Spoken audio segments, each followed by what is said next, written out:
Hey guys, what's happening? How to trade like a pro using TradingView's drawing tools. So let's go ahead and select an asset. Let's say Apple, right? And you're gonna see the chart.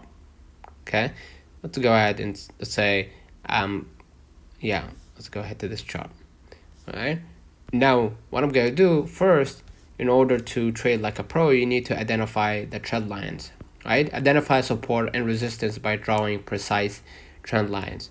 You could go ahead and see the tools from here, right? You can explore also and click the chart right here, and you can click the pencil at the bottom to use drawing. You could go ahead and use the trend line right here in order to identify, the trend line and the support and resistance by drawing precise trend lines, right? You can also use Fibonacci retracement, right? Spot key reversal levels to plan entries and exits, right? You can also do that by selecting the tools at the bottom right here, that pencil, right? You can use Ray, info line. You can also use GAN and Fibonacci,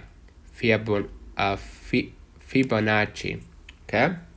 You can also use the patterns, right? Triangle, head, and shoulders. Recognize classic chart patterns for smarter trade, right? You can right here you can use head and shoulders, and anchored VWAP and fixed range volume volume profile. Analyze volume to confirm trends, right? And combine these tools with alerts in multi time frame analysis to refine your strategy. With practice, you will trade with confidence like a pro. So that's been on the comments if this video helped you. Don't forget to like and subscribe, turn on the notification bell to receive every video we upload. Thank you for watching. We will definitely see you in the next one.